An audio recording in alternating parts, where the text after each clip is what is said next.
Welcome to Some Shit We Like, episode 232. 232. As I say a lot, we don't have a lot to talk about, but we've got plenty to say this week.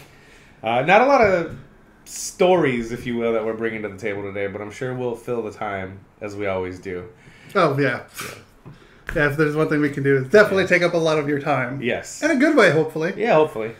And speaking of in a good way, what we here talk about is video games, movies, and pretty much anything else, any really. other shit we like, because this is some shit we like. We post videos up on YouTube every Tuesday, Wednesday, Thursday, and Friday. The Friday is the full show. Tuesday through Thursday is a condensed topic show. And we also put up clips on Facebook, facebook.com/SSWL Network. Yeah, at SSWL Network on Instagram. And on Twitter. I know it's at no, it's Like actually on Twitter. Yeah. At Some Shit We Like on Twitter. Yeah. We should change that. And then at SSWL Network on Instagram, which we also put 1-minute clips also of the show. But anyways, thanks for joining us this Sunday. Yeah, Sunday show today, this week. Morning-ish show.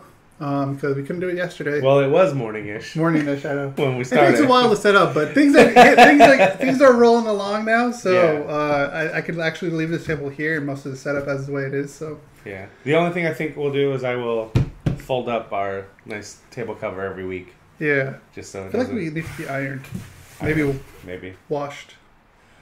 Eventually. Yeah. But yeah, let's. Should we get? Well, before we get into anything like specific, as far as like topics, if you will, that we have, let's talk real quick about something awesome that happened on Friday. What are you talking about? What happened on Friday? Someone Rick and I follow on YouTube named John Hill. He's a skateboarder. He's a professional skateboarder now. He's a pro skateboarder as of Friday. He skates for Revive Skateboards, and on Friday they did a premiere for their full-length skate video, Take Over the World, which is out now, and you can buy it at shredquarters.com. Yeah. I bought the DVD because it's got bonus features, so I have to wait a week to get it. But at the end of the video, they also announced that John Hill is now pro, and he's got a sweet-ass skateboard, and I ordered that already as well. And I mean, like, it's been about a year now that I've been following the Revive guys and the Braille Skateboarding channel and John Hill's channel and Chris Chan's channel, like all these awesome skaters, and I think it's really cool that John is a pro skater now, because like the guy goes out, he goes out and hustles every day to make content for his YouTube channel, both quote lifestyle vlogish stuff and a lot of skating too. So any daily vlogs or not anymore. Monday through Friday. Monday through Friday now. Yeah. But yeah, you guys should check him out. John Hill Tube on YouTube, or just type John Hill into the search and he'll be the first one to pop up.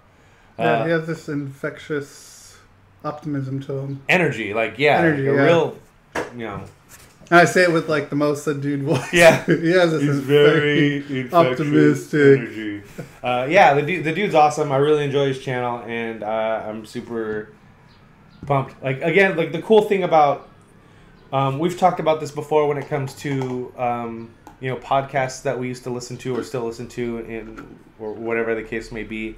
That John Hill being someone that's on YouTube and he puts himself out there so much and is very transparent about everything that's going on in his life. Like, it's one of those things where you feel like you know him. You feel like he's a friend of yours, and his videos feel less like you're watching some YouTube personality and more like you're hanging out with a friend for 10 or 15 minutes every day on YouTube. So I've talked about this before, like with Giant Bomb, like where I feels like those guys are friends of mine because I've been watching Giant Bomb or listening to Giant Bomb content for like the last 10 years or so, and following most of those guys before Giant Bomb, going back to GameSpot. So I know it sounds weird to say, but like, I don't know. It feels like I don't think so. It feels like the homie done good. You know what I mean? Like it's really cool. It's really cool. So congratulations to John Hill, and I can't wait to get that skateboard. I just set up my Aaron Cairo deck, so it's not like I'm going to be skating that board anytime soon. But I had to have it, so I had to order it right away. Yeah, I definitely want that board too. I love the design of it. Yeah. I don't think I could skate it because it looks too nice. I think I would want to put it up like somewhere in the background behind us. Two. Yeah, I could get two. But again, I don't know if I can skateboard. I don't know. Come I took on. a bad We're fall. getting it. We're getting hurt. I'm too old. Oh, Rick fell hard last week, you guys, after we got done recording. It wasn't that hard, but I guess it's hard because I'm a bigger guy. When you're 7 feet tall, any fall is hard, dude. Come on. That's true. But yeah, that was fun last week, though. Just goofing around. Yeah, after we recorded last week with Ryan, we kind of just messed around on my skateboard. Yeah. Oh, Burrell skateboarding did this awesome video called "The 5 Easiest Tricks to Learn for Beginners." They're not easy. To me, they're not easy. So we fully intend on recording a video of us learning those 5 easiest tricks, but didn't want to go into it cold. So last week, what we did was kind of practice. We tried them out. How easy are these tricks? And the only one that's giving me trouble is the boneless, because I mean, I can do it, just not in one motion, but you got to do it in one clean motion. But other than that, like, Ryan did pretty good. He just can't land it. Yeah. I think the other 4 are pretty easy. The curve, the drop, like the pickup drop, acid drop, putting the board on your feet and jumping onto it, flipping it over, jumping onto it. I used to do that all the time because and it was just fun. Feels cool. But when we did it, I haven't done that in a long time. It's weird. It's surprisingly scary to do things like that. But yeah, we're totally gonna make that video of us doing the quote 5 easiest tricks to learn. I have to go back to the gym, man. Yeah. I really have to go back to that gym because when I was working out, it was so much easier for me. Like, I was actually getting healthy. Yeah. And it was so much easier for me, and I like the GP yoga helped too, and like I was a lot better on this. I mean, compared to when I was actually working out to now, it felt like I felt more progress than I did. Yeah, we've been off the last couple of weeks, and my energy level has been completely depleted and zapped. So tomorrow, it's again Sunday as we're recording this, but tomorrow, Monday, we're going back in, and I'm actually going to start throwing in weight training this time. Yeah. So. And I know for my health reasons, I really need to go back, according to my doctor. Oh, really? Yeah. Oh, maybe that's a topic for another day. Perhaps. But yeah, again, congratulations to John Hill. If you guys want to check out his channel, link in description. Also, link to his pro model in the description. And yeah, if you don't have a local skate shop, or if you do and you're just kind of intimidated to go in there, go to shredquarters.com and buy some stuff. They sell everything you need there. For great prices, too. Yeah. This is totally not paid. Not that we would ever get paid on anything. Right. I think we should just make up like our own fake sponsor brand of something. And then just say sponsored by so-and-so. That's funny. That's because we're the ones that make it. But yeah, so check that stuff out.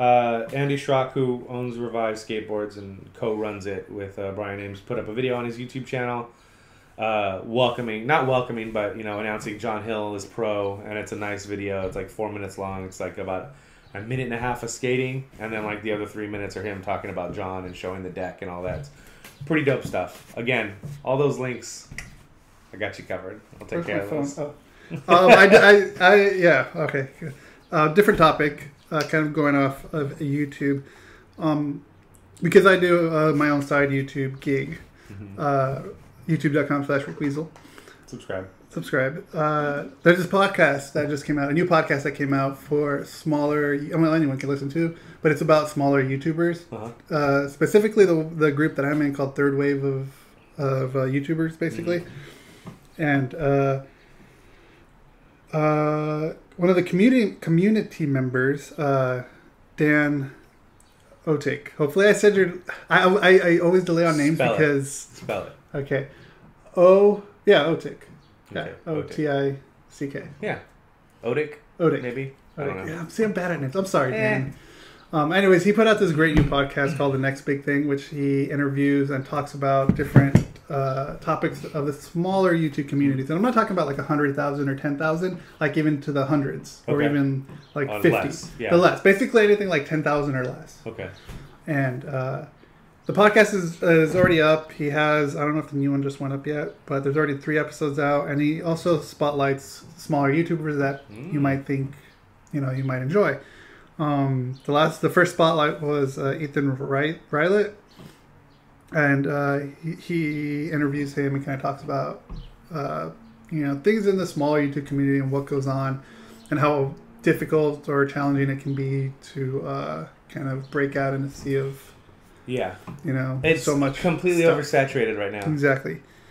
And it's great because like a lot of people say, oh, YouTube is so bad now. It's trashy. There's like everything's recycled, blah, blah, blah. Yeah. Everything is recycled, but if you go back and like not necessarily go back, but if you really dig deep and try to find the smaller communities, they're out there. They're like, that's why they call themselves the third wave YouTubers, because eventually those higher up YouTubers are eventually going to stop doing YouTube and move to more traditional media. And so that's why he's doing this podcast to kind of spotlight the smaller YouTube community, and that there is good content out there. You just kind of have to look for it. It's just like anything in life. If anything in life is worth it, games, you got to search it out. I feel that way about music. I feel that way about books.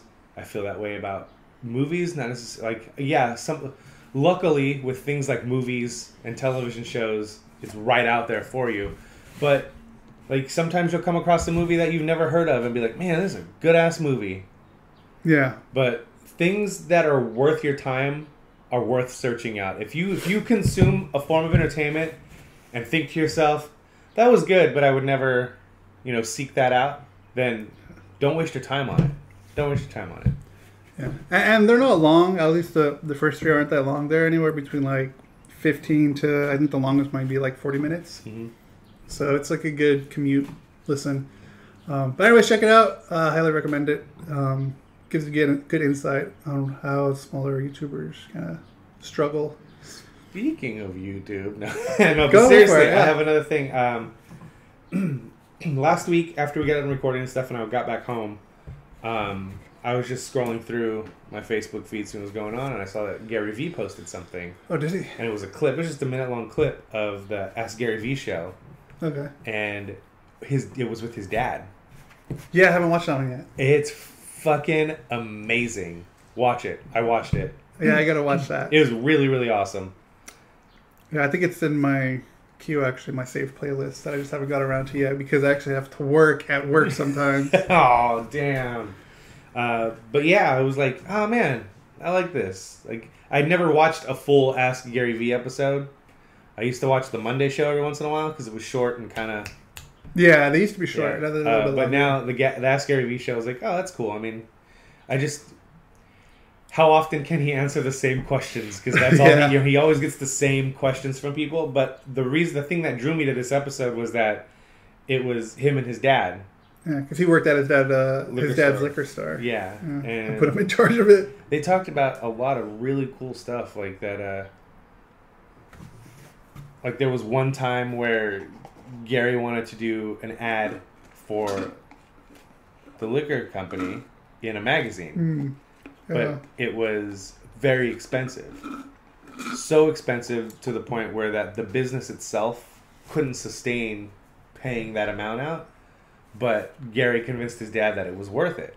So his dad paid the money out of his own pocket for the ad, and it ended up like helping. Well, it ended up like blowing up their business, which was good. But it was one of those things where I think he said it was like $190,000 to put an ad in this magazine. And his dad was like, "Yeah, I trust Gary."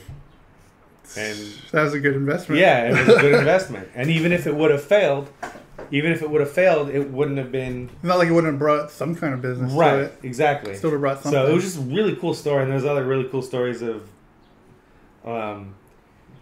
when Gary was younger and his dad fired him. I can only imagine. Yeah. I'm going to have to check that out. Yeah. But yeah, it's really cool. You guys should check it out. I think it's $258 or $259. I can't remember. But link in the description. Again. And that's going to be all you. Yeah. That's cool. Yeah. Gary Vee is definitely someone I would love to have on here and just like pick his brain with. Yeah, but I think his brain has been picked to the point of you can just find any content of his, and you'll get your answer. Find the type the question you want answered, and then Gary V next to it, and I'm sure you'll find it. He's like the entrepreneur of Google. Yeah, he posted one the other day that, or just a short clip of a video, and it was just a bunch of random clips of him talking about like, stop fucking complaining. Yeah, that's his thing. Like, shit, it doesn't get done unless you're gonna do it. And if you're wasting time complaining about what other people have and what you don't, you're never gonna get there. So just shut up because nobody cares and put in the work. And it's like, yep, it's true. It's very true. But yeah, it's our YouTube corner, I guess. Yeah, a little YouTube area. So I guess let's get into the show. Sorry, I have an itch. This looks weird. I just looked over and saw myself in the monitor, and this looks very weird.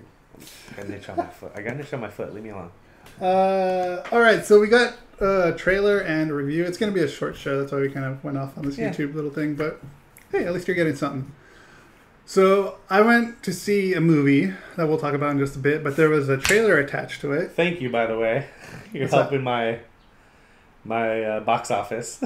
And yours by going to see it. We'll talk about that in a minute too. Yeah, and I think we just got the update for the results. Today.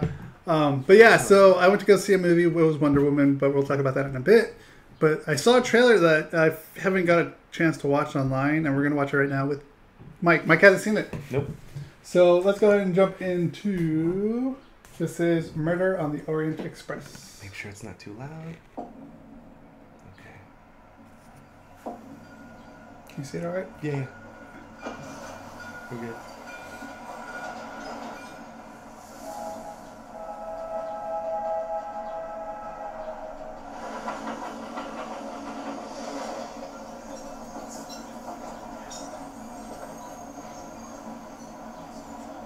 You know, there is something about that tangle of strangers pressed together for days with nothing in common but the need to go from one place to another and never see each other again.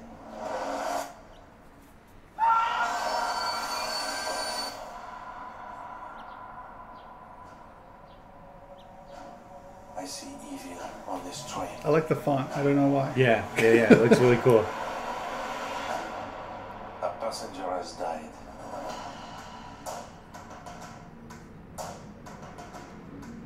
I'm like, wait, how's that? You assume you were scared? No. Well, he was in perfectly good health. He had his enemies. Indeed, he was murdered. God, murder here? God rest his soul. Someone was rummaging around my cabin in the middle of the night. No one would listen to me. If there was a murder, What is going on? then there was a murderer. The murderer is with us. And every one of you is a suspect. And who are you? My name is Hercule Poirot, and I'm probably the greatest detective in the world. That looks really cool. And look at the cast. Penelope Cruz, William Dafoe, Daisy Ridley, Josh Gad, Michelle Pfeiffer. Wow. Yeah, it looks really cool. Great tagline. Everyone's a suspect in November. Man, so that just makes me want to go home and watch the Clue movie. And then Yeah, that's what Brian said. Like, so this is basically Clue on a Train. I'm like, well, actually, it's a remake of the original. I forgot who did it, but it's a remake. And then there's another one that's kind of a spoof of Clue. Well, not really. I think it came out first. Spoof of Clue? I think it came out first, actually. It's called Murdered by Death. Peter Falk is in it. It's really funny. It's a good movie. Yeah. You should check that out. Yeah. So yeah, this comes out obviously in November, and I really like the trailer. Yeah. I love mysteries. I do too. So yeah, and I actually haven't seen the original, but I know it's out there, and I probably would go back actually to see it before I see this. Thinking the other day, like, I want to start reading more mystery books because, you know, I've always talked about how reading is a medium where you engage your brain. The analytical side of your brain is actually consuming the content, so it's harder for your brain to want to try and make assessments about the story that's happening. That's the guy. Sorry, Sid Lamont. Oh, the original. So yeah, I'm thinking about getting into mysteries and thrillers more in my reading. Did you read Gone Girl? No, I have it. I got it for someone real read Gone cheap. Girl in our circle. I forgot who. I don't know. Did someone read Gone Girl in our circle? I don't remember. I bought it. I think I bought it because it was Oh. on sale at one point for like $5, but I didn't actually read it. That's really good. I love the audiobook. The audiobook, I recommend the audiobook. Rick only doesn't read, he listens. Only because the audiobook is done by two different people. The husband has Oh, that's really two cool. different tracks. The husband does the husband's part, and the woman does the wife's part. That's pretty cool. So it's, Do you have any water left? yeah, I was actually gonna pull some out. Okay. So yeah, I'm excited for this. I haven't seen the original one, Mhm. but I would like to see it, so I probably will. But yeah, this new one, this new remake actually looks pretty good. Looks Like really it's going to cool. be done very well. Kenneth, I can't say the last name, Bryant. Anyways, he did Valkyrie, and let's see what else did he do. Valkyrie, it looks like it's Mary Shelley's Frankenstein in '94. Damn. So yeah, it looks good. Looks very, very fun. Like, it's serious looking, but I like I like mysteries. So I can't wait to whodunits, see. Yeah, if you will. I can't wait to see this. And I the say that cast about a looks lot really of things, good. but I've seen one movie this year so far. So You only did one movie this year? yeah, and it was in January. It was Underworld. That was the only thing you've Yeah, seen. I Oh haven't my seen God. anything this year. Well, you're gonna see Wonder Woman, I'm sure. Yeah, I think so. Okay. I just don't know when. I think the first thing that I'm gonna make sure I get out to see is it. But I definitely want to see Lime Wonder or Woman. regular? Lime's fine. I don't care. Regular, I don't give a shit. Thank you. So that's the trailer. Looking forward to that. Yeah, it looks really cool, man. It looks really cool. So I went to go see I went to go see Wonder Woman with Brian. You went and saw it last night? Or Friday? Friday? Thursday night. Thursday night. We did a Thursday night showing. It was a good turnout to the theater we went to, but it wasn't packed. Oh, wow, really? And I was kind of like, why is it not packed? Then I realized where it was located, and it was located next to a theater that just popped up. Like, oh, everyone's going over there, so that's why this theater had so many seats left. So it was nice because I'm mentioning this because like lately when I go to the theaters, You've had bad I experiences. just have bad experiences, and I don't like sitting next to. So Bryce was trying to blame you last week or 2 weeks ago. Oh, shit. Yeah. But I think, Bryce didn't go to this one and you had a good theater experience. So maybe you weren't the bad luck. Well, even when I went with Ryan too, it's that's been bad right. experiences. Yeah. Oh, man. Maybe Brian's just good luck. Maybe, because I don't think I've ever had a bad experience when I went with Brian. Yeah. I'm going to go start seeing movies with you, Brian.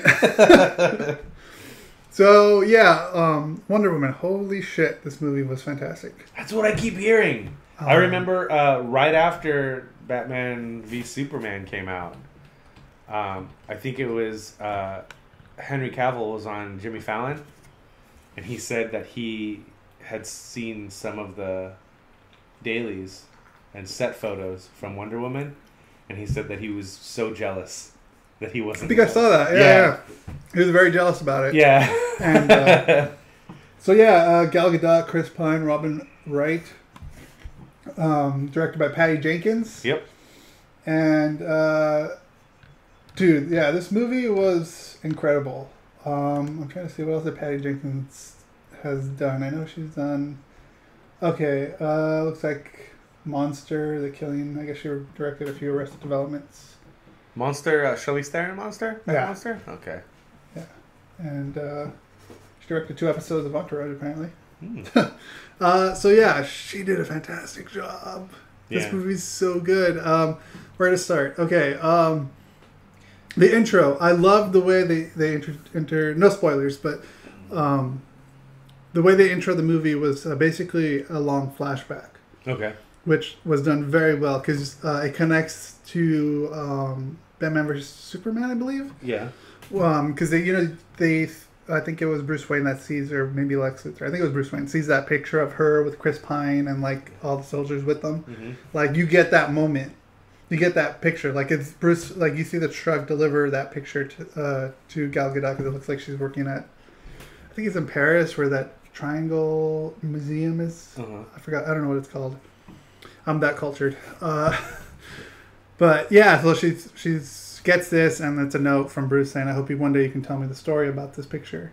And then that's when it jumps into the flashback. Oh, and then you get a great. Look at that! Yeah, it was done so well, and then you get a great origin story of Wonder Woman and. Do they have a theme song in there anywhere? No, Damn it! No theme song. No, it wasn't like Power Rangers. Damn it! But oh god, yeah, this movie was done very well. It was stylized very beautifully. I'm hearing nothing but good things about it. Like, God, what else can I say? The acting is great in this. Trying to condense how much I like this movie right now. I liked it a lot. I would actually call it, as far as DC movies, I know I'm going to rank it. This would be number 2. So, because I love The Dark Knight. Yeah. I just love The Dark Knight. Oh, you're going back to those. I thought you were talking about... Oh, current ones? Yeah. Oh, this is one, for sure. If we were talking about the current revamp of DC movies, yeah. The new 52, if you will. Yeah, exactly. This would definitely be number 1, just because it was done so well, and a lot of the tropes that you usually get aren't in there, right?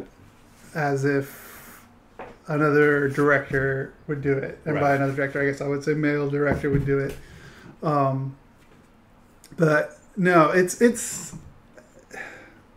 just having a woman director, especially having some, and you know, it being Wonder Woman, it just helps so much on so many levels. Yeah. And it looks like she definitely had a lot of control of this too, just because of how much they were able to put into this, how much they were able to get away with, and it was just done fantastically. One thing that I feel like we haven't really seen yet was her flying. Mostly, like, I think it was in Batman vs Superman, she just kind of jumps. Yeah. You know, very far. And in this, it's kind of the same thing. I think they're kind of just toying right now with her flying. But, you know, I think eventually she'll get to the full point where she's flying. I think it's smart because, honestly, I think the whole fucking flying thing... Superman does it. It's hokey as all fuck, though. Well, yeah, I mean, any superhero flying is definitely hokey because it's fucking... I don't know. It's comic books. It looked pretty cool in the Matrix when Neo was flying. Yes, because it's Neo. But you know what I mean? Like, yeah. But I think that the whole flying trope in general is just fucking hokey. You know looking. Which movie I think they did flying, like, in my opinion, like, great? Are you going to say the Brendan Roth Superman? Yes. Yeah? Yeah. And which was Zack Snyder as well. Was it Zack Snyder? I think it was Zack Snyder. I think so. No, Bryan Singer. That was Bryan Singer. Yeah, the flying in that's pretty good. But it's still hokey, man. Like, I disagree. I only disagree because it's a comic book movie. But that's the only reason I disagree. I mean, if it was supposed to be like some crazy side movie that like has nothing to do with comics, then yeah, maybe I could see that. Matrix kind of gets away with it just because they're in the Matrix. Chronicle did it really well. Chronicle did do it pretty well, yeah. It didn't come off as hokey in Chronicle because they were very self-aware of how goofy it looked. Like, they made the joke about how goofy it looked. Yeah. But, yeah, I was sad that I think the jumping through the air is just as hokey, but I don't know. Yeah, I'd rather have her just fly rather than jumping like that. Yeah. But overall, the movie was fucking I think great. you can get around it by showing the takeoff and the landing only, and not necessarily showing the fly. Yeah. You know what I mean? Yeah, there's ways around it. But yeah, I am holding back because I just don't want to spoil anything. But yeah, the movie was good. I love the dynamic between. It's a very good origin story. This is what most of the time I don't like rewatching origin stories because you know them already. Because I know them, but this one, like, I wouldn't mind rewatching this again. I always say it really bad. Themyscira. I can't say it. Where she's from? Yeah. Was the design of the island was awesome. It actually kind of reminded me, because I've been playing it recently, Zelda. Oh, really? Breath of the Wild. Yeah, spoilers. We're going to talk about that later. Well, maybe. I didn't really get that one in the door. But, but yeah, I love the island. The island looked great. Very Greek, mythology of it all. It was a good movie. I was always iffy when they announced Gal Gadot as Wonder Woman, just because she's a model. We need someone Amazonian, and she's tall, but she's thin. But she pulls it off. She fucking pulls it off, and that's what we both said about Batman v Superman. Yeah, we said that when you see her in the suit, it's hard to buy her as Wonder Woman when she's in street clothes and whatever. But once you see her show up in the suit, like, all right. You got me. And then, when I kind of think about it, to like at least a little of the Wonder Woman that I have read, she was supposed to be kind of like the smallest of everyone. I know. Which kind of makes sense, but still in the comics, the way they portray her as a big Amazonian woman, but it's my kind of woman. She did great. She did fantastic. How did she do good? She was really good in Batman versus Superman. Also. I highly recommend to see the movie. It's fantastic. I definitely need to see that movie. Everybody has been. I don't know if because of my expectations were low compared to the last movies that came out. Not that I'm saying they were bad, because I do like them. I just they weren't right. But it definitely exceeded everything. I think Suicide Squad and Batman v Superman are getting a bad rap. I like Suicide Squad more than Batman vs. Superman. I do as well, but I think that there's a lot more good in Batman v Superman than there's bad. That's a movie where I think, the way I talk about Daredevil, where if I had my chance to cut it, I think I could cut it to make it a little better movie. You cut everything with fucking Superman. Yeah, cut all that shit. A Batman movie. It would just be Batman. Yeah. Batman v Batman, Dawn of Batman. That's what it would be called. I would cut some of those dream sequences too. Those hurt the movie big time. Yeah, those definitely did hurt. But yeah, anyway, Wonder Woman, you liked it a lot. I liked it a lot. Awesome. Definitely would like to see it again. I feel like I did miss a few things here and there, but I'd say go watch it as soon as possible. Well, currently, Wonder Woman is tracking to do $100 million, which I'm very excited about, because that was my anchor this week in Fantasy Movie League. Did you just not have faith in everything? Is that why you put Diary of a Wimpy Kid? Yeah, I didn't have faith in it. Yeah. And then, honestly, I didn't really know that much about the movie. Everything. Yeah. And then when I saw when I read the premise about it, I'm like, holy shit, that sounds like a good movie. Yeah. I want to see it. Same here. I think I was going to use it last week, but I ended up not. But it's tracking to get Best Performer. Got 3.3 million. So it'll be 5.3 million. Yeah. I messed up. Yeah. Wonder Woman to do 100. Like, I'm looking at $141 million box office this weekend, Rick. Yeah, I think you're going to get the perfect perfect week. Hopefully, fingers crossed, as long as something doesn't have a huge Sunday, I think I'm going to be good. Unless Wonder Woman has a big Sunday, then I'll be even happier. I'm sure it will, with the hype it's getting. Yeah. I'm actually surprised that the estimate went down. I thought it was going to end up going up because of all the hype on Thursday and Friday showings. He did something like... he did like 11.5 million on Thursday night. Yeah. Woo-wee.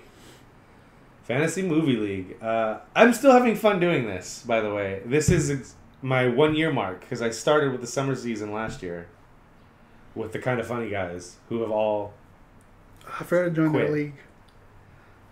They all quit. There's like 35 people in that league that are actually picking theaters now, and that's basically it. And none of them are any of the Kind of Funny guys. But yeah, I really enjoy doing this. It's very stressful. And my philosophy about it is Monday at 5 p.m. or Tuesday in this week's case, because last week was a 4-day weekend. But 5 p.m. on Monday, I go in there and I put a theater together and I look at it and I leave it alone. Then Thursday night, I come back to it, and if I'm still feeling it, I leave it. If not, I make some adjustments and some changes. And then Friday morning at 9 a.m., when everything is locked into place, that's when I go and look at estimates. So the way I'm playing it is strictly by my gut. And then I see how right or how wrong my gut is on Friday morning. And luckily this week, I feel like... that's how I always played. Yeah. I'm all for any way you want to play. If you want to go deep into researching and all that stuff, that's awesome. But I kind of like the aspect of going in and going with your gut and then checking after.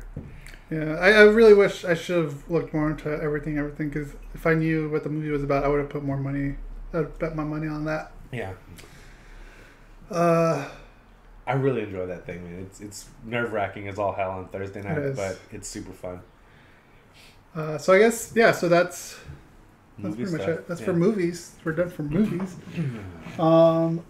Video games or any other side topic? Let's see. Side topics for movies or anything like that.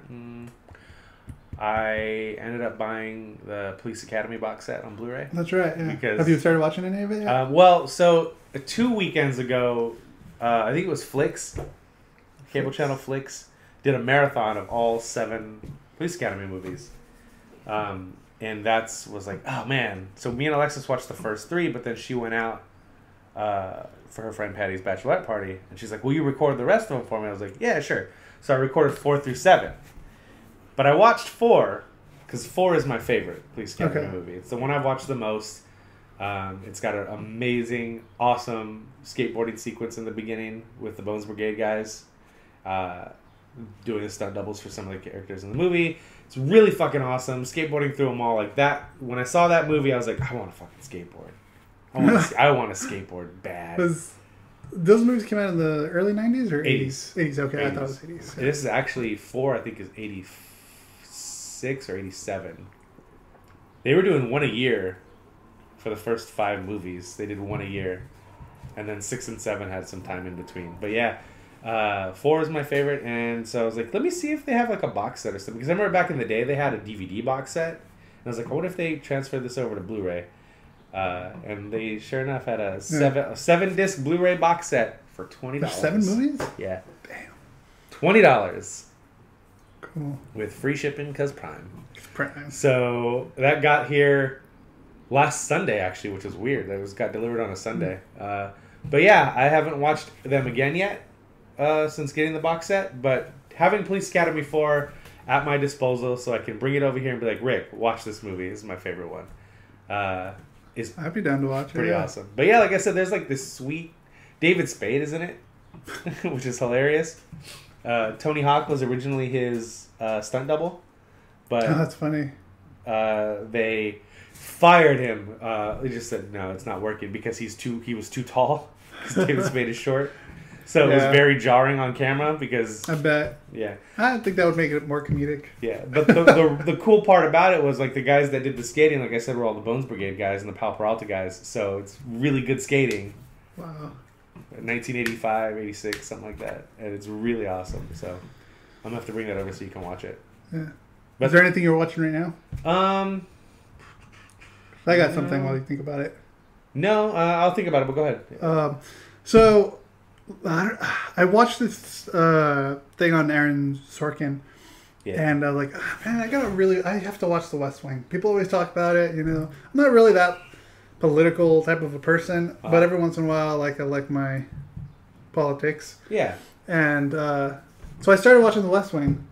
I'm about 4 episodes in, and Aaron Sorkin's writing is just so good. Is it really? Yeah, it's just so rapid and so it just the way he writes his characters and the way it's just how he gets these actors to just make it flow out like it's natural, like nothing. Like if you ever watched Newsroom.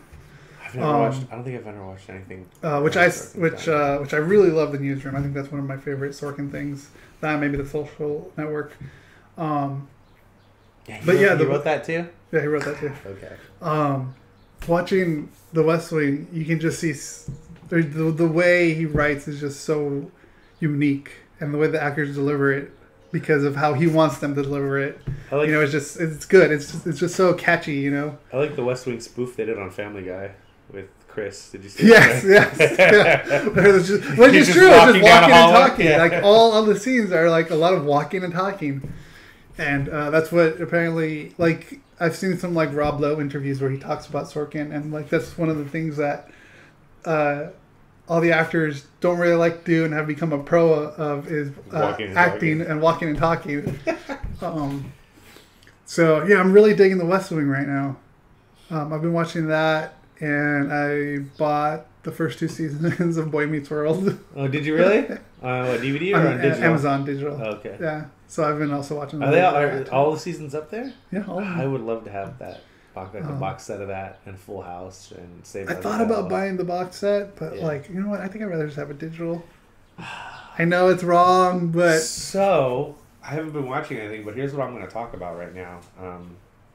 Anybody that might be watching this or listen to this later that I know that's a wrestling fan, I know this doesn't make any sense for us anymore, but I have a shitload of wrestling DVDs that I need to unload because it's all on the WWE Network now, and I have a subscription. Really? Yeah, Oh, wow, everything I okay. own is basically on the WWE Network. I'll probably keep a couple of things that might not be up there yet, but yeah, I have a 22-disc WrestleMania box set that I just don't physically need anymore because it's on the network, and I don't see the network dying off anytime soon.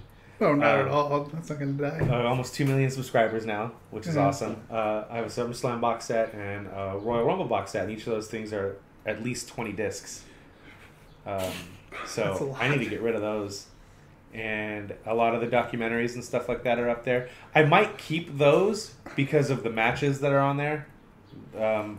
I guess technically all those matches should be on the network also. Things from pay-per-views and old TV shows. I just have to search them out. But having them in one convenient spot of like this wrestler's best matches, you just pop in a disc and watch it.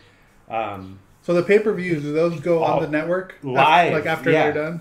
As soon as they're done, they're there. Like there's no waiting period. The only thing that's not there immediately is the TV shows because of the deal that they signed, which is going to be up in 2018, I think. Anyway, they're going to have to do a new licensing deal for TV. But So they're going to stick with TV? yeah, they have to wait 30 days from the date of airing, and then they can put it on the WWE Network. So it's still not that far behind. It's only 30 days behind, which is Isn't there 3 to content 4 every day, episodes. Monday and Tuesdays is there. And then they have a show on Wednesdays that's specifically for the WWE Network. Okay. In fact, they have a show on Tuesdays and Wednesdays that's specifically on the network that don't have TV distribution. Dude, okay, so listen. No, I know you've gone over this it's before. gotten even more ridiculous because something You've that gone I over enjoy it. has just come back. Okay, so Monday is 3 hours. Tuesday. You do 3 fucking hours. Tuesday is a 2-hour show on television, a 1-hour show on the WWE Network. So it's another 3 hours on Tuesday. Wednesday is an hour-long show on the network and an hour-long show on television that's not part of WWE called Lucha Underground that is really fucking awesome. I've heard you talk about that, yeah. You would like this. I'm telling you. You would like this. Dude, it's executive produced and run by Robert Rodriguez. You would like this. Thursday is a company I don't watch, Impact Wrestling, but they have a 2-hour show on Thursdays. Mm-hmm. And I think, I think that's it. I could understand why you would watch 3 hours of wrestling, but 6, 7, 8. Oh, there's legitimately 11 hours of wrestling Monday through Thursday to watch if you want to watch it. I think my issue, not really an issue, but my problem, or not a problem or an issue, just like your thing. My thing would be like, how do you keep up with everything? Because like, do all those storylines connect? So they used to, but now they don't. They're so like self-contained. Monday is a self-contained show. The 2-hour show on television on Tuesday. They've split up, so they did the whole roster like spin-offs or so something. They have Raw and SmackDown, which have 2 separate rosters, essentially. Then the other show on Tuesdays is called 205 Live, and that's cruiserweight, so that's 205 and under. 205 pounds and under. Oh, gotcha. Okay. So they have their own self-contained show. Wednesday is NXT, which is basically I've watched that. I enjoyed that. That's their minor leagues, essentially. Their development that's why system. I enjoyed it. So they do a lot of trial and error on that show. It's like, well, let's see if this guy how he does with this character. Let's see how this match concept works. Let's see. So it's a lot of trial and error, essentially. It's a lot of going out on a Right. limb. So they're all self-contained things now, which is pretty cool. So Yeah. it's like watching Supergirl and Arrow and Flash. Okay. You know what I mean? That makes It's- sense. Yeah. Yeah. You watch all those fucking shows. Sure I do. What's the other one? Speaking of, Yeah. I was quick. I was. You were talking about turnaround time for the network. Yeah. Arrow, because I've I didn't finish Arrow this season. I only watched a little bit of it. The turnaround time, like the season finale ended like 2 weeks ago, I want to say, and it's already up. That season's already up on Netflix. Oh, really? So I Holy guess shit. they must have That's cut awesome. a deal or Yeah. something, because like it used to be like until the next season starts, the week before they would put the season up. Because I saw that Supergirl already had their season up from last. Like, what Holy the fuck shit! is going That's on? cool. So I'm excited because now I'm going to catch up on Arrow. Did you see Stephen Amell on American Ninja Warrior? Not bad. That dude Not is good. bad, huh?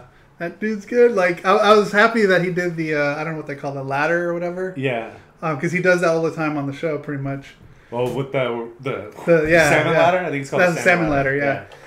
In the first season, like that was the thing in the Okay. first 2 or 3 seasons. Was that his Was that his back grappling hook? Basically, No, just but every time like where they do any kind of like training, he would always do Look that. how strong I am. Yeah. That's pretty cool. Yeah, I saw that. I'm like, that's awesome, man. Good for him. You see, speaking of DC stuff, and enjoy, you see Jesse Graff like broke another record. Yes. Oh my God, she's Supergirl's stunt double. yeah, she's Yes. Supergirl's stunt double. Yeah. Melissa Benoist's stunt double. I'm in love with her stunt double. Yeah. Wow, she's Yeah. so freaking crazy on that That show. show. Like, she's the first woman to complete the course, right? Yeah. I don't know what the name of the course was, but that was insane, man. The stage 1 course, and then she completed the stage 2 course. That was the video, right? That just she completed the stage 2 course, and the way she stuck that landing, I don't know if you saw what she was doing. It was like that inverted, thing like this with the pole, and she kind of had to like go through that. Like she almost lost it in the last jump, and she fucking stuck the landing. Pretty awesome. That's man. crazy. It's pretty awesome. I really enjoyed watching. I've been getting into that actually. I really enjoyed watching that show when it was on G4, when it was like the stuff from That was on Japan. G4? That's where there was the stuff from Japan. Was really cool. And then it got so popular that they're like, okay, well, let's do American Ninja Warrior. And so G4 was doing American Ninja Warrior. And then when G4 went out of business or whatever, I guess USA picked up the rights and have been showing it and doing it weekly. And I think it was on network television at one point. No, right? I think it's on network television now. USA has one that's Team Ninja Warrior. So it's teams of 3 people. Oh, okay, yeah. And they run through the course. And they NBC has the American Ninja Warrior. Yeah. So it's a pretty cool show. I like watching that stuff. It also just makes me feel completely inadequate as a human being. It's like, God damn it, come on, man. Now I need to go to the gym and do some cardio. Again, it's like, well, I need to get off my ass now and do something. But yeah, it's cool stuff, man. I think that's pretty much it for like TV stuff, though. Yeah. Also, hey, if there's any wrestling fans out there and you want my DVDs, I'll let them go for a real good price. Real good price. I'm also trying to get rid of my second Rock Band kit that Rick turned down. So, anybody who wants that, you can my social media or here on YouTube or at subshitwelike.com. Email a brother. Help me out. Emails. I just fucking flew my phone off the table. All right. Oh my god. Video juegos. Yes. So we got some Nintendo news. These are both Nintendo stories, aren't they? Yes, they are. And then, well, first off, I mentioned my Switch. I got my Switch. It's right over there. I probably should have brought it out here. Yeah, you should have, but it's all right. I'm not going to get up. But I got my Switch. You can check my social media, Rick Weasel. Mm-hmm. I'm loving it. I love it. And I figured you know what? I do have a gripe with it. Oh. I have a gripe with it. What is it? It's not really that big a deal. It's easily fixed.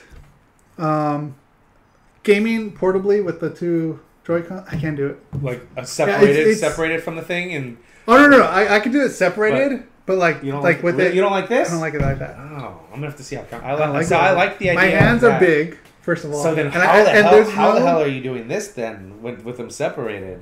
Those things are so tiny. I don't know. Because I think I feel like I have a better grip when I'm holding it. Okay. Compared to when I'm holding it as the all together with the with the unit in itself. Like I'm used to the I don't know how that I had it there, like the PlayStation controller. You know how you could feel like tangibly feel like it's not going to fall out of your hands. I feel like it's going to fall out of my hands. And how not dexterous, is that a word? I am. It just feels like it's going to slip. Right. It feels like it's going to slip. So I have my pinkies under the I want to you're doing the old Vita claw. Yeah, exactly. So like I don't want it to fall out of my hands. So I can't. I know there's grips I think you can get for it. I don't know if they have those actually yet. I've seen some. Okay. I just don't know if you can attach it to it with the grips on it. I'm gonna have to look into. But which brings me around to the next thing where I'm going to talk about, which is I'm gonna get the Pro controller because it's just so much better to play with the Pro controller. Because I play with Bryce's Pro controller, and I love the feel of it. It's nice. It's comforting because it feels like an Xbox or PlayStation controller. But I can't hold the thing like that. I feel like it's gonna slip. I'm gonna have to hold this unit. I'm gonna have to hold your unit when we're done here off camera. And see how it feels. I could bring it once we start talking about the next story. But other than that, like I've been playing Zelda. I downloaded my snipper clips. Yeah. And that looks like Has Been Heroes. I haven't played it yet because I've been playing Zelda. And wow, I love the games. I haven't really played anything Zelda related probably since I can't even remember. N64? Probably. Did you play Ocarina of Time? That might have been the last thing I played, and I never passed it. Yeah. I love that game so much. And the game's just beautiful. Just gorgeous looking game. It feels like if you're controlling like, just because at least to me, I mean I don't know if this is how true this is, but it feels like anime-ish. Yeah. The way it looks like you're actually controlling an anime-ish type of movie of this character. Yeah. It just looks good. Whether it's on television or if you're playing it on handheld, it looks gorgeous. Let's see how far I haven't gone too far still yet. Like there's still a lot to do. Are you still on the plateau? Yes. Okay. Yes, I think I'm just about to get the glider. Okay. Cool. But yeah, I still got a lot to do. But I'm enjoying it. I don't want to talk bad on the controllers because, when I'm playing it portably, because if I'm playing it on the big screen, I have the controllers in my hands, so I can do boom, boom, boom, done. But when I'm playing portably, like if I take it with me, like when I go into the other room or something, that's outside, weird. You're like you're the only person that I've seen that's like, I don't like it connected. I only like it separated. Yeah, it's so like weird. I would rather put the kickstand up and start playing it like that. That's funny. Like it just feels like it's gonna slip out of my hands. I mean, yeah, I guess I could get used to it, which I'm eventually probably will get used to it. But like, I feel like I have to rest it on my pinkies. I'm just afraid. I mean, that's kind of like that's how I used to hold the Vita when I'd play. Was like this essentially. Yeah. I mean, over time, I'm sure. I know it's bigger than this, but us Vita fans used to call us the Vita Claw. The Vita Claw. Because that's how you had to hold it. Yeah. Yeah. But yeah. Or the PSP claw, we did the claw too. The claw. The claw. Yeah, but I'm enjoying it. Yeah, I've been saying it every time you post something. I was like, I'm jealous. I'm definitely jealous. Yeah. I want to play those games. There's a really sweet rhythm game that you need to get on there, by the way. That's fucking awesome. There's a couple of rhythm games that you play just touch that are awesome. Responsive touchscreen, by the way. Yeah. It's called Voez is one of them. And I think Demo is on there also. Demo is amazing. But yeah, they're both. So familiar. I have them both on my Kindle, and they're amazing games. And I wish I had a more responsive device because my Kindle is an older Kindle. It's like 2 years old by now, 2.5 years old.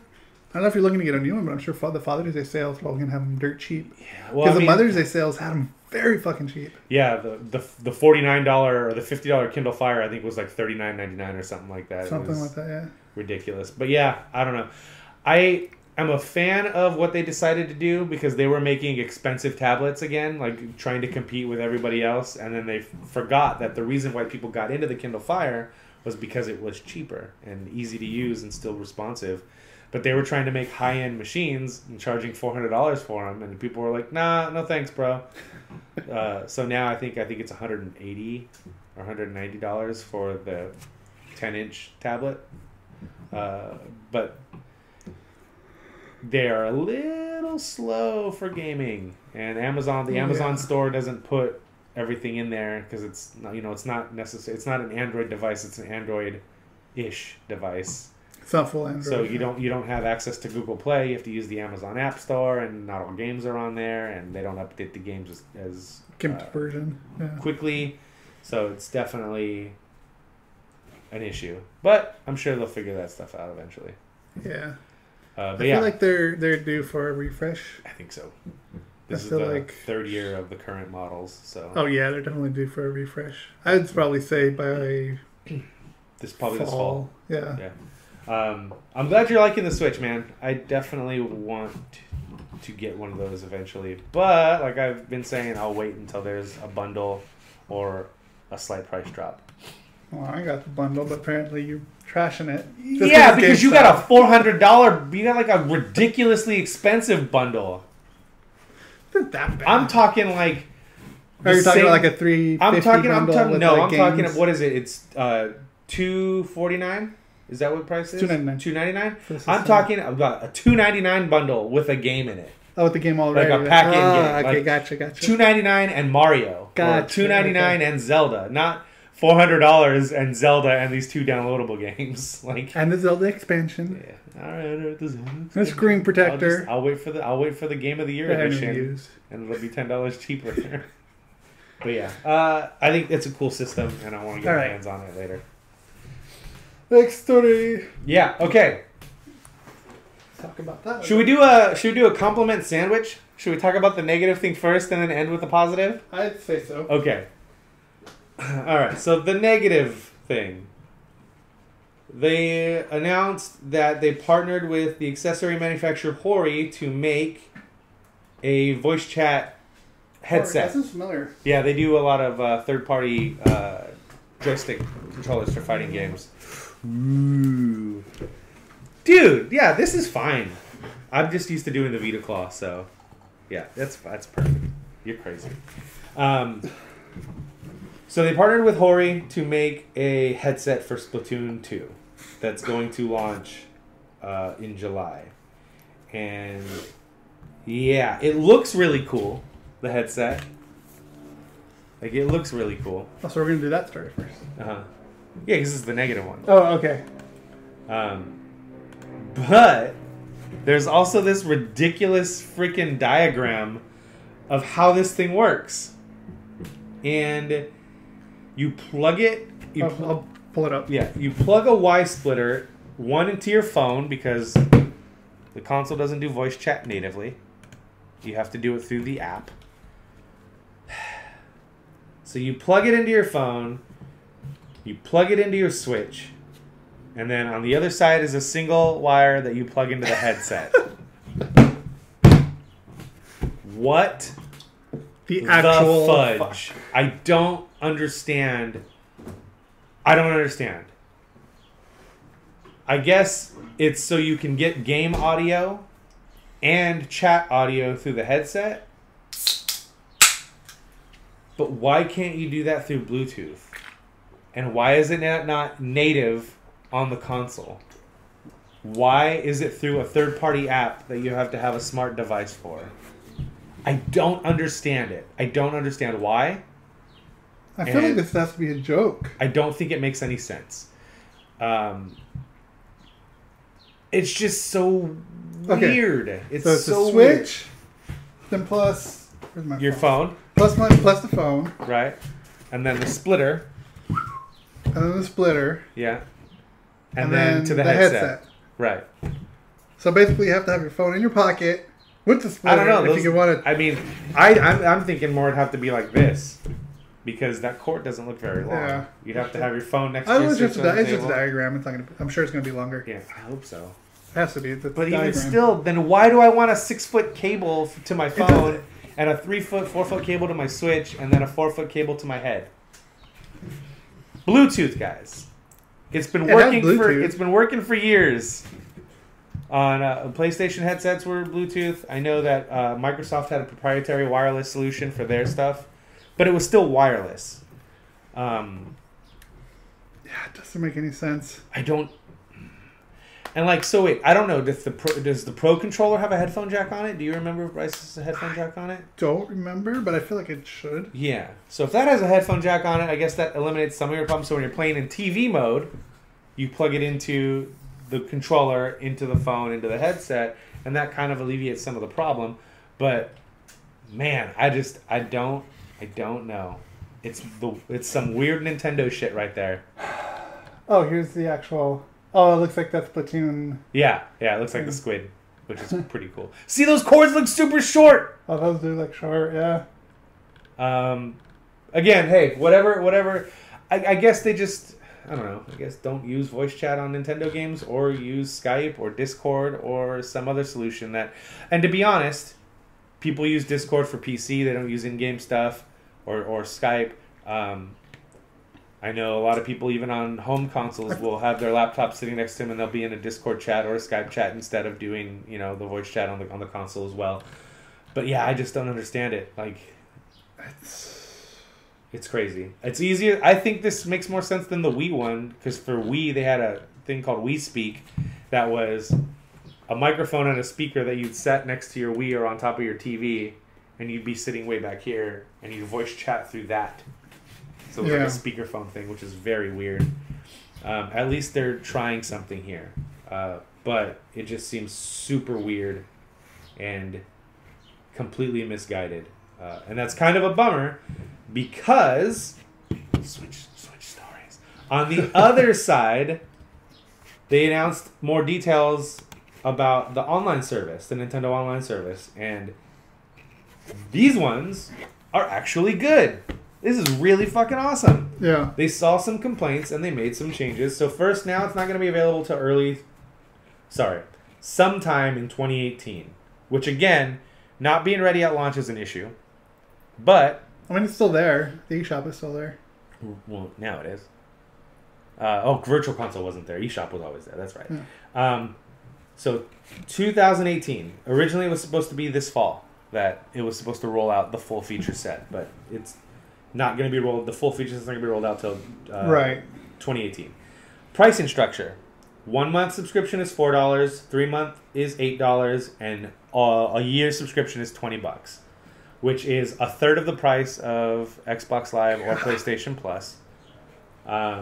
You'll need this for online gaming, so you have to have this subscription to play games online and to access lobbies and matchmaking, which will be done through an app on your smartphone, not natively on the console.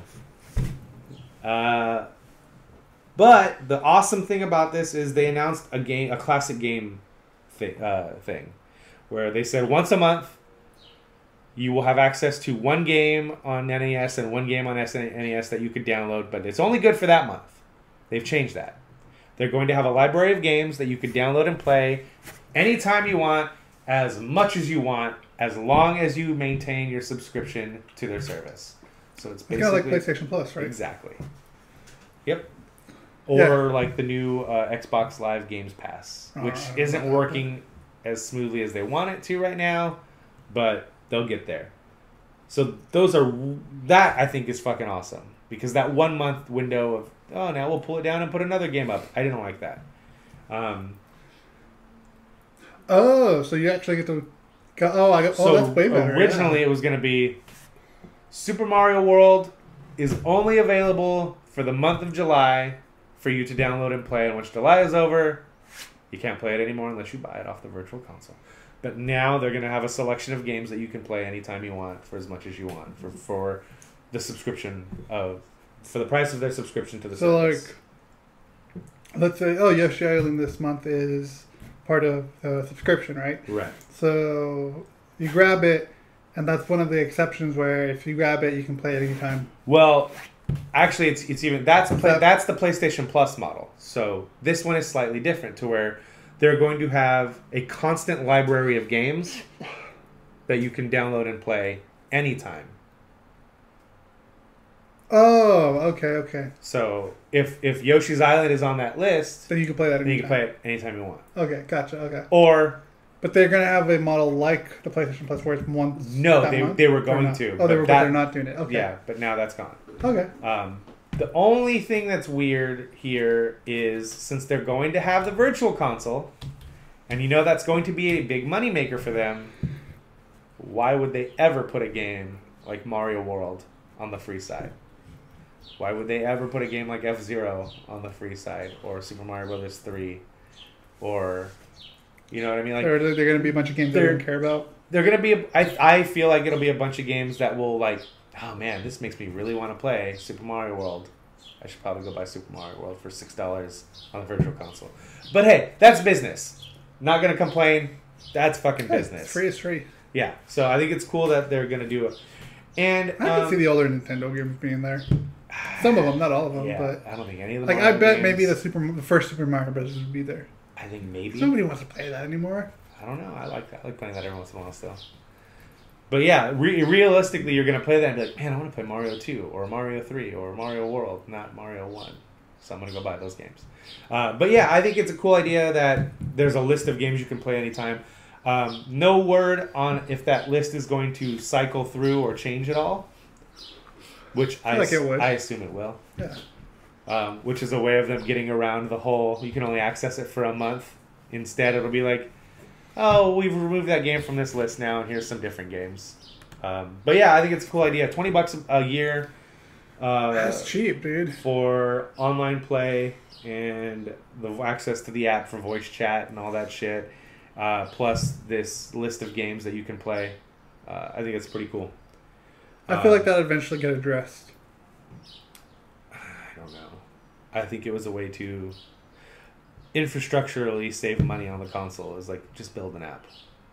Don't put it natively. Why don't you just put the build an app into the eShop? Yeah, that would make a lot of sense. But because then you can't have two apps running at the same time on that thing, can you? So you can't have a game and a background app running. So it'd be one of those things where it would have to be easily done in a firmware update. Maybe not. Maybe not so easily done because of the innards of the console. Maybe it cannot handle having that stuff native and running the games at the same time. That's just my speculation. Who knows? But there's got to be a reason why they decided to go with a smartphone app. There has to be. I wonder why. Yeah. That has to be That's a a question good I'd reason. like an answer I feel for. like that has to be a good reason. Oh, why not? We'll see it in the future. Hopefully, we'll find out in the future. But yeah, I think they're making some really good strides here with this online service. Dude, I'm just happy. Like I could get Mario Kart 8 and just play with against other people. I don't gotta talk to anyone. Fuck that. So here's the 4 things that come with the online service: online gameplay, right? online lobby and chat app, classic game selection, and basically sales on Nintendo eShop games similar to what you get on PlayStation Plus, essentially. That's good. The stuff that's free, with the limited version, or free until 2018. Or non-subscribers, okay. Access to the eShop, register and manage your friends, share screenshots to social media, access Nintendo Switch Parental Controls app. So all that is free. But the other 4 things are paid, which makes sense. Yeah. I think that sounds not too bad. Yeah, the only thing that's bugging me here is the app. Yeah. For the phone. Oh, check it out. Okay, so here we go. So here's some games that they're including. Okay. Super Mario Brothers 3, one of my favorites. Balloon Fight, which is amazing. And Dr. Mario. Yeah. Right now, Nintendo is calling this the classic game selection, though the name may change. But yeah. God, I played so much Dr. Mario. Yeah. Yeah, that's not too bad. Yeah, it's not bad. I think the only thing that I want to see in the future is what they do with that app and integration with the phone, because that doesn't... It doesn't seem intuitive. Yeah. The only way I would even use it would be at home. 5 years ago. Because there's no way you can do that on the go. Like, yeah. Well, obviously you wouldn't do that on the go. Well, I don't know. You wouldn't be able to unless you're on Wi-Fi. Yeah, that's exactly what it gets to. Yeah. Or have hotspot on your phone or whatever. People have unlimited data nowadays. Mm-hmm. Also, you want to get throttled eventually. Yeah. So here's the thing. About 5 years ago, I think it was about 5 years ago, Sony introduced the PlayStation app and Microsoft introduced the Smart Glass app. So the Microsoft Smart Glass app allowed you to manage messaging. Voice messaging, text messaging that you would do on your console. If you didn't want to buy the chat pad for the controller, you log into the app and you type out your messages and send them or send voice messages. Yeah. You can do that with the PlayStation app too. They have a messaging app that's kind of broken out separately now, so you can send voice messages, and I don't mind it. I actually use it a lot. I use it a lot because I hate typing with the controller on the PS4. So if I want to send a message, you mean while you're playing PlayStation? Yeah. Oh, okay, that's actually pretty good. I don't know you could do that. I thought it was just for on the go. No, you can't party up or anything like that and voice chat through the thing. Okay. But if I see someone's online, like my cousin Devin, and I wanted to tell him, hey man, I got you a skateboard. I got a graduation present for you. So it's just a message. Yeah, so it's just a message. Okay. But yeah, it's Xbox Smart Glass, Microsoft Smart Glass, I think they've completely, I don't know if they've done away with it, but they've completely de-emphasized it because it wasn't getting traction and not working. And it seems like Nintendo is sort of behind the curve on that shit again, because now they have their own app with lobby system and voice chat and buddy, I don't know. That's a hairy situation. Yeah. Maybe it's a parental controls thing. Maybe it's you can't use voice chat unless somebody with a smartphone is near you, and that's usually going to be a parent. So maybe it's a parental controls thing. Maybe. But who knows? I'm sure it'll come out eventually as to why this happened. But as for now, their online service is looking pretty cool. Yeah. Aside from a few things that we nitpicked on, but having the games library is pretty cool. And see, so if they're gonna have something like Super Mario 3 on there, they'll probably have some pretty good stuff there, hopefully. Yeah, all three of those games that were listed are awesome games. I don't know if you ever played Balloon Fight. No, Balloon that Fight I haven't played. Is amazing, and I love Dr. Mario. Dr. Mario, yeah. Do you have any E3s coming up next week, sir? That's right, E3's coming up. Now that you have a Switch, is there anything you're hoping that Nintendo announces? Ooh. Even though they've already said we're just going to be talking about Mario Odyssey, and that's fucking it. Would you like to see them announce something? You know what did I want? Yeah. I want a fucking Pokemon game, goddammit. Like a real Pokemon game. Yeah. Yeah. I don't want a port or any kind. I want a dedicated game for Pokemon. Yeah. Which I think, I'm sure it's in the works. People are clamoring and have been for a while for a full-on 100-hour Pokemon RPG on a console, because they've just been getting the DS games because that's where they make all their money. Yeah.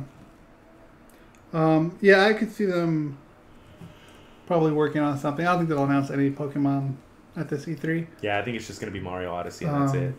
Like they've already said. They already talked about that. I'm sure they'll probably talk about a different game. Mario Odyssey is the game they're bringing. Just like last year. Oh, actually playable. Yeah, last year, Zelda Breath of the Wild was the only game they were talking about. This year, it's Mario Odyssey. I would like to see them do something cool and be like, oh, by the way, check it out. New Metroid, bitches! Or whatever.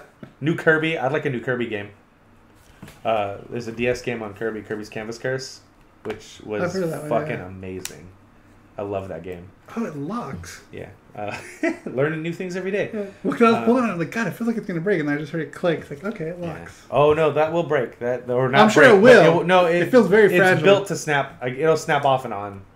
But there's a click to it. I didn't know there was a click to it. Yeah, I think I would like to see a new Metroid game. But I don't know how realistic that is in this day and age. I hope they open up their stuff for third-party apps like Netflix and things like that. That's got to come eventually, right? I feel like that should come eventually because it would be... The Wii and the Wii U had Netflix on them. Fucking 3DS had Netflix. Yeah. So why would this not have Netflix? Yeah. But if I could at least get a YouTube app for this, that'd be great. Really? You watch that much YouTube, huh? I watch way too much YouTube. I do too. I was watching YouTube. I'm like, I'm gonna watch YouTube, and then I'll throw some clothes in the laundry. As far as E3 goes, I want to see more Detroit. Oh yeah, Rock City. Detroit Become Human. Yes. David Cage and Quantic Dream's new game. I want to see more of that. I want a fucking release date. For that, yeah. What else? I don't know. I want a new Burnout. I'm not gonna get it. Not gonna happen. But I want a new Burnout. What else? I want some kind of skating game. Not gonna happen. I would like a Skate 4. That I would like, but that won't happen. Yeah, that's not happening. Tony Hawk, I don't know, about 7 months ago, said he had partnered with a new company to make a new video game. Yeah, because the last one didn't do well, right? Oh, yeah, you didn't like it. That was I remember. terrible. Yeah. So hopefully this new company comes out with something better. Yeah. Hopefully it's not just a fucking mobile game, and hopefully it's like a real game. There's some really good skateboard mobile games though, like game Endless Skater. I showed you before. Yeah. I actually was playing that on my laptop when I showed it to you, but you can get it on Amazon. Amazon or Android or iOS. It's a free to play, but it's a pretty fun game. But yeah, You got any predictions or wants?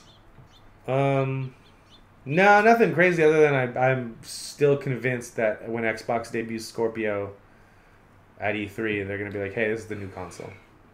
We know we've said that this is kind of just like a step up, but it'll be backwards compatible, and it's our new console. We're tired of losing. Do you think they're going to stop their PlayStation? Well, I'm talking about PlayStation. Do you think okay. PlayStation is going to stop their production of the regular PS4 and can push the PS Pro? No, not until 4K TVs are super affordable, and they're not yet. Oh, really? I think so. Because that's kind of what I think will happen eventually. I think they'll come out and be like, hey, PlayStation 4, $249. Or at least, like they'll do a price drop. And then a price drop on the Pro as well. Yeah. Just like a little one, obviously. But I feel like something like that would happen. Yeah, like maybe $249 and $349, because I think it's $399 and $299 right now for $399 for the Pro and $299 for the regular. That's what it is. I think they'll $249 just at $50 and $349. Yeah, I think it's a little bit more palatable. But yeah, I don't know. There's still one more thing we got to check out here, but at the end, we'll do that at the end because I'm really excited about it. The trailer. We got a trailer. I forgot. Yeah, we'll do it at the end. E3 stuff. Let's see. I really, really liked that game that came out a couple years ago called The Crew. It was a driving game. It was about as close to Burnout as we're gonna get. You watched me play it a bunch when I would stream it, and it was really fun. And they announced that The Crew 2 is coming out, and they haven't given any more information about it other than, hey, join us at E3 and we'll tell you more about this. That's the one I'm looking forward to the most. And I want a fucking release date for Gran Turismo Sport. Please. It's been way too long since I've had a driving simulation game. I need it in my life. Like now. Shit, man. Gran Turismo's going long, man. Those games. I love them. They come out and they're great, so I don't care how long they take. I just need to know when it's coming. It was supposed to come out in February this year. But they did what they did, and Kazunori Yamauchi was like, no, we can make it better. Let's just push it back and stop trying to give a release date. We're just, hey, we're delaying it until it's right. We'll let you know when it's right. So hopefully it's right, and they'll like, hey, you can get it now. What? That'd be awesome, but that won't happen. Would be. But yeah, I think that's the thing I'm looking forward to the most is the stuff about The Crew 2, Gran Turismo Sport, and the long shot is hopefully some kind of Burnout information. Even though nobody works there anymore that was Criterion people. Like, the main Criterion people are making these little tiny games that apparently are really bad. They made this game called Dangerous Golf, which is basically Crash Mode, but with a golf ball. And then they made a game that's basically Crash Mode with a car, and I can't remember what it's called right now, but it just recently came out. But yeah, like, the main people that were on Criterion that did Burnout are gone. And then the other people moved over to Ghost Games and are working on the Need for Speed franchise. And then the other people there's still people that work for Criterion that are Criterion, but they haven't really been doing anything. So I think they had a lot of layoffs too, which is a bummer. But speaking of Ghost Games, and Need for Speed, we have a trailer to watch, sir. Yes, we do.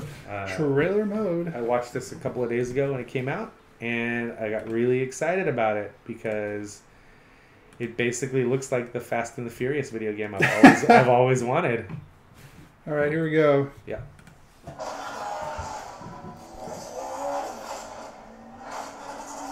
November 10th. We were a crew, and she left us with nothing. We are gonna end this, starting now. Getting close to him. I'll take care of the rest.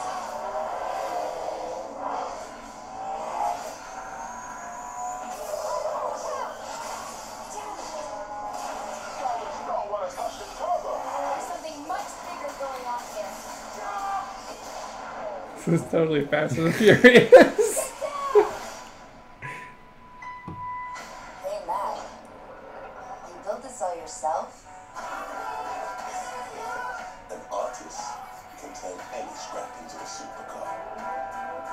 This crew right here, that's the future. We own these streets, Tyler. The house always wins. Well, not tonight, it didn't.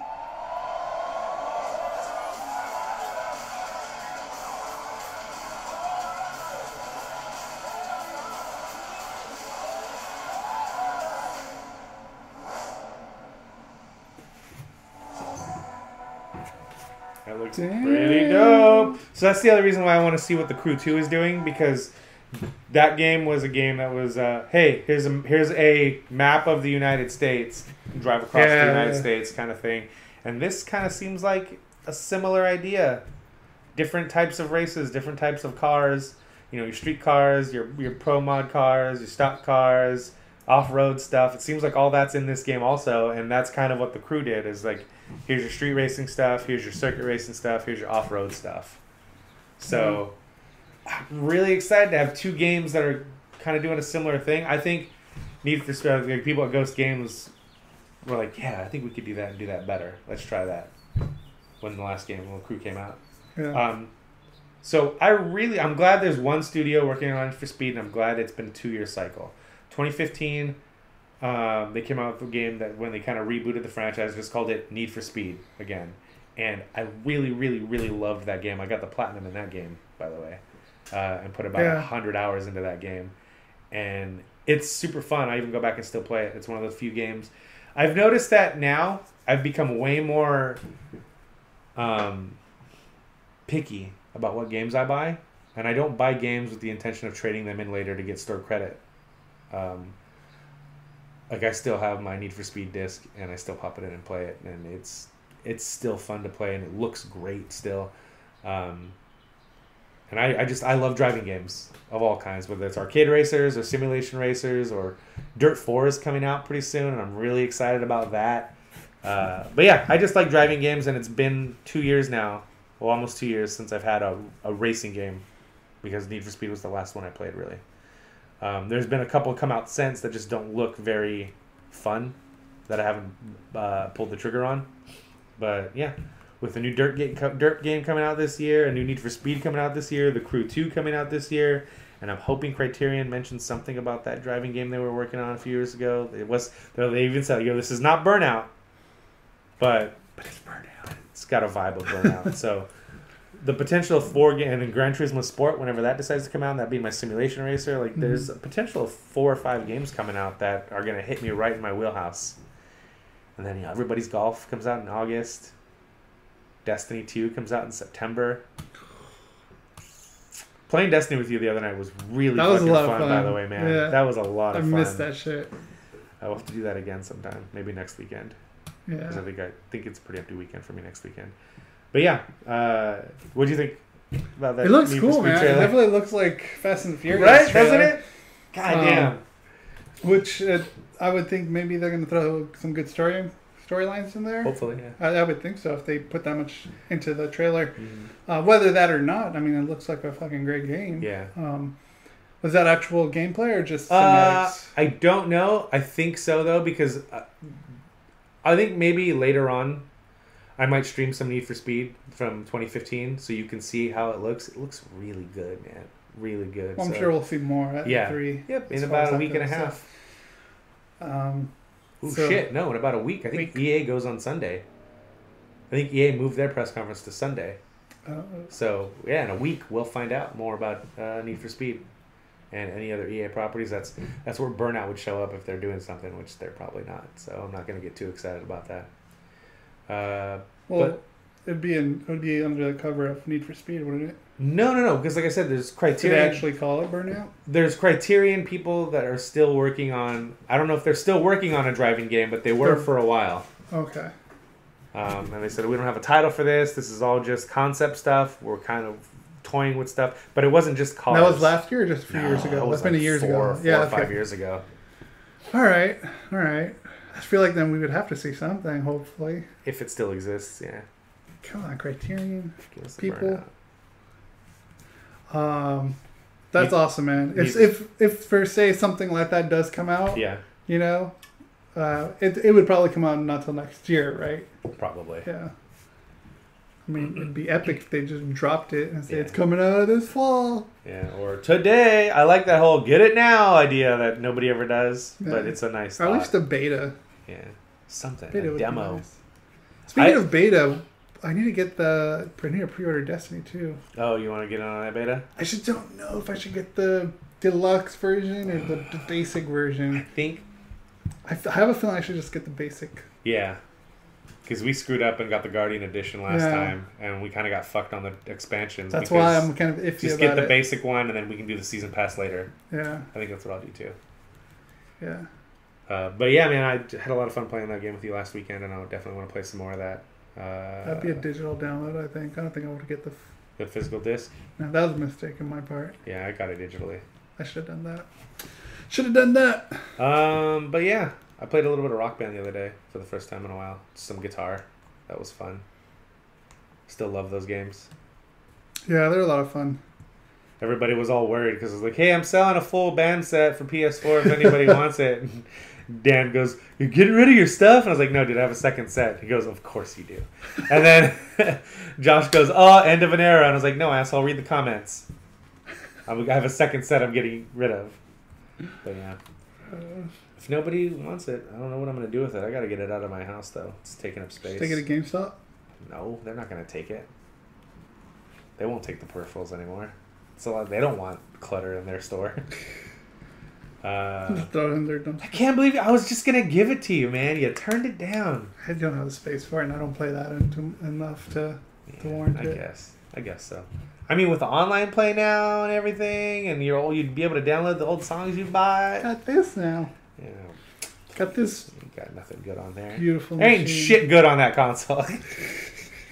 I can hear you, Bryce. But yeah, man, I think that'll do it. All right. So there you have it. There's episode number 232. Yep, got it. Be sure to check out our YouTube, youtube.com/SSW. No, some shit we like on YouTube. Tuesdays through Fridays we post. Wait, Tuesday through Thursday clips of this show, and then Friday with the whole show. MP3 always goes up on Tuesday night-ish. Sometimes Wednesday morning. Asterisk. But yeah, check us out there. You can interact with us on Twitter at Some Shit We Like, or on Instagram. We are at SSWL Network on Instagram. Yep. And Facebook.com/SSWL Network if you want to see any behind the scenes secret clips. We got all the social medias. All the links, of course, are in the description below. So, until next time. That was Some Shit We Like.